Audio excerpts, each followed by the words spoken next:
Good morning, everybody, and welcome. Thank you all for coming. Thank you for your partnership. Thank you just for everything. A lot has happened in the last 20 years. We tried to squeeze a lot of it into this video here. And as Christina said, our 20-year anniversary as well. So I wanted to put in context back in 2004 when we were founded. 200 million daily searches in Google. Today, 8 billion. Less than 1 million people using social. Not really the social that we all use today. A little bit weirder of a one. And today, over 2 billion. And the winners really that we believe survived and they're here today are the ones that not only evolved, but truly innovated over the past 2 decades. And for us, we're proud of not just how we evolved, but also how much we've innovated. But we're not stopping. Got a little bit more in us. And it's actually exactly 5 years to the day since we were on this stage, or one just like it, and we rebranded to Tinuiti at Tinuiti Live 2019. And so much has happened in just those past 5 years as well. The industry has matured, but at the same time, that innovation is still occurring at that rapid rate. The industry has also become more complex, but at the same time, I believe that we are focused, not just us at Tinuiti, but the industry is focused on what that future looks like. And today is a super exciting day because that's where we put it all together. We put together that maturing, that innovation, that complexity, and that focus into an announcement that we're super excited about, that we believe is going to help you all the marketers, and by the way, I mean you all, our clients, our partners, and our people as well, our Tinuitians, answer those super challenging questions that around hitting your marketing bliss point. All right, so Zach just alluded to a big announcement around hitting your marketing bliss point. But that's also the theme of the day. So what does it mean, actually? What is the bliss point? It is that perfect point of clarity where you have confidence that the decisions you are making are the best decisions for your business for the future. And we believe each brand has their own unique bliss point. It's not going to be the exact same answer for everyone. It is very different, and it is very much based on your unique scenario. So Christina alluded to the bliss point, obviously, and that's where the magic happens. But where we see the power of the bliss point is really at that intersection of media and measurement. Measurement has become increasingly complex over the last few years. We've got data privacy regulations, cookie deprecation, on top of just the sheer volume and velocity of the data signals that we are looking at every single day as marketers. So the stories you're going to hear today are not about measurement for validating the past, but are very much measurement informing you what to do next.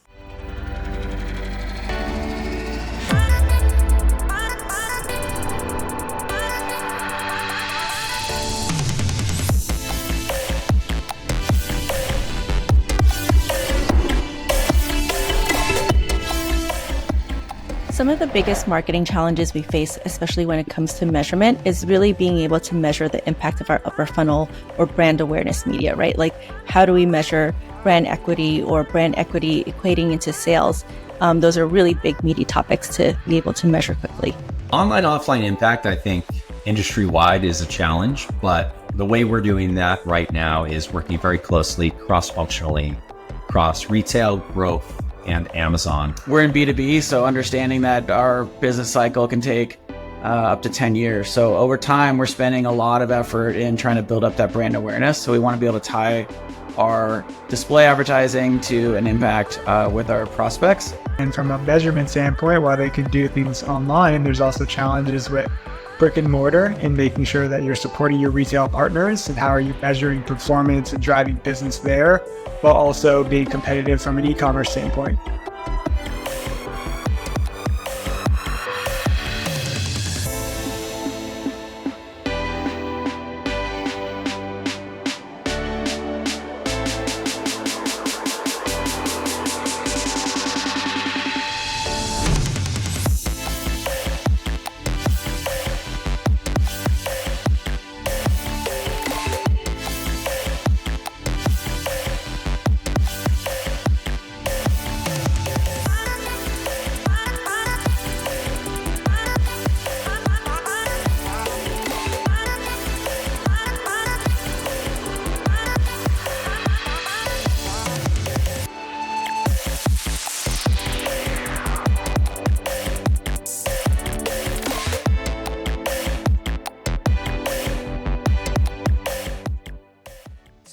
Zach said it, but it's worth saying again.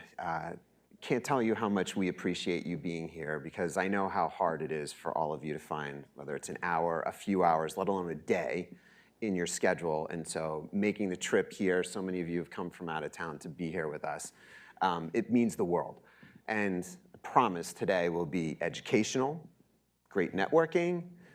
We'll do our best to make sure that it's a lot of fun too. I think we kicked that off the right way with the opening keynote. But as you heard from the video and from a lot of your colleagues, there's so many unanswered questions. And we have a lot of unanswered questions too. And Sean's going to unpack some of those in a minute. But if you think about our focus as an agency, and look, if you corner Zach and you ask him to take you through the evolution of Tinuiti chapter and verse over the last 20 years, he will, for sure.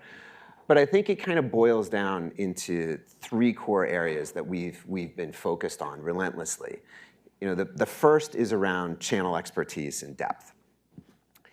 You have to have it, and the execution and a granular understanding of it. And I don't care how much automation gets introduced into the marketplace. Without that understanding, you can't go from good to great.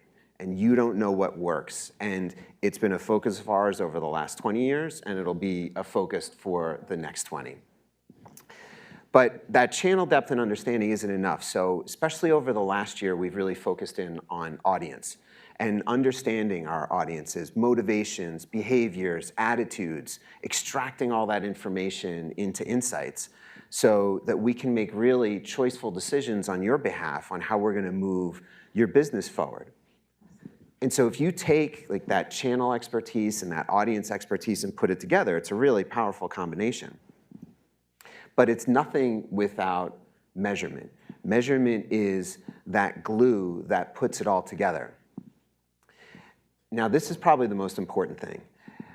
We have, like I said, and like you heard, there's so many unanswered questions, and we have lots of those. And we have tried every tool in the market, whether it's been from our partners, from third parties, and nothing has answered our questions.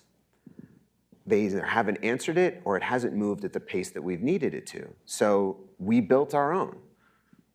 I mean, I say we built it like I had anything to do with it, but really it's like Sean.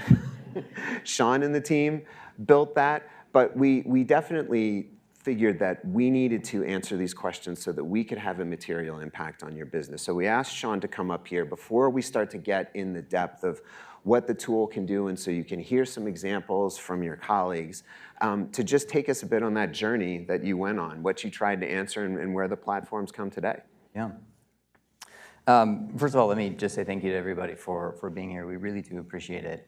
Before I get into some of these questions that Jeremy alluded to, in case any of you are wondering about the strange phrase Bliss Point and like what is that about, where did it come from? You can blame me and my co-founder for that. 10 years ago, we had like 6 hours left to finish our incorporation filings, and we had a list of like 40 ideas.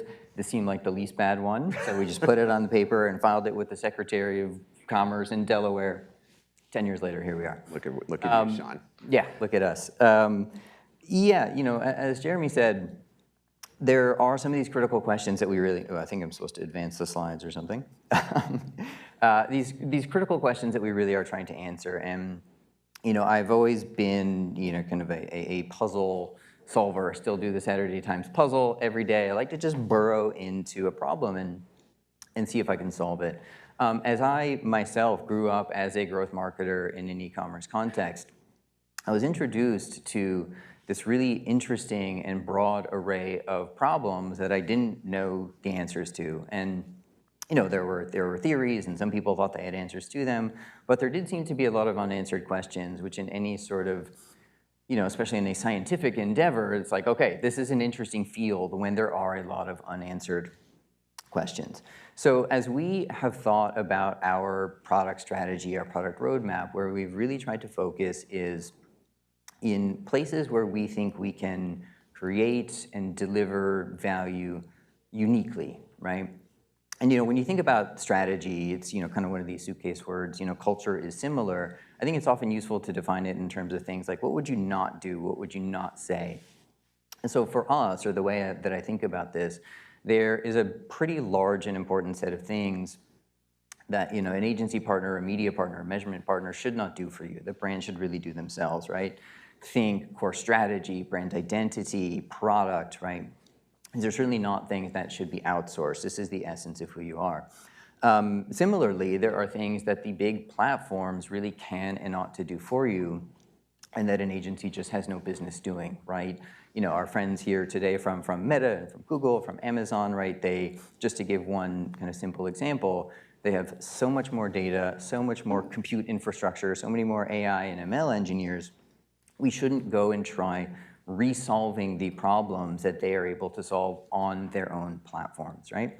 But then there is a pretty broad, and I would argue very important, class of problems in the middle of that we all need to solve or to have answers to in order to really realize the full value of your businesses, of your enterprises. And I would argue that the problems are of the following form. So there are many things that, and again, I have this experience myself, having been a growth marketer at an e-commerce company. As an individual brand, we just did not have the scale and the infrastructure to make sense for us to go and develop some of these products and some of these technologies ourselves. We were not spending billions of dollars on media every year. Most brands don't. I think our marketing budget at the time was like in the 8 figures, 20, 30 million, something like that. You just don't have the scale to build products and technologies that require really significant infrastructure, right? Similarly, on the platform side, there are things that they're absolutely fantastic at. They generally are not able to see across all of the different platforms and to solve problems that are of a cross-channel nature. And so our major focus, not exclusive focus, but the major focus on our product roadmap over the last 24 months or so has been on these cross-channel measurement problems, really getting to the idea of holistic ROAS. And I would say what we're going to be talking about a lot today, and our aspiration is to make that more than just words, right? It is easy to say, many of you have used the term holistic ROAS. Yeah, sure, holistic, full funnel marketing. Yep, got it. Okay, good. What we're really trying to do is make that real, make that tangible, make it part of your operating system, if you will, and to deliver on that through product. And the way I do think about this is in discrete but collectively exhaustive sources of return. So you, as a marketer, investing dollars in paid media or in marketing more broadly, to really think, what are the different ways that we can generate value for our business and ultimately to grow our enterprise value? You can see them here, basically in this equation, because I made the slide. I was like, oh, an equation would be a good idea. We'll go through all of these individually later in the day. There are products that map to each one of these. But again, our ambition is to make this real with product and to give our teams who are working with many of you and to give you directly to put in your hands the technologies and the tools to think holistically and to really understand, both in totality and on the margin, how and where are we able to create value for our business, for our enterprise, by reaching the right customers, the right audiences with the right messages at the right time.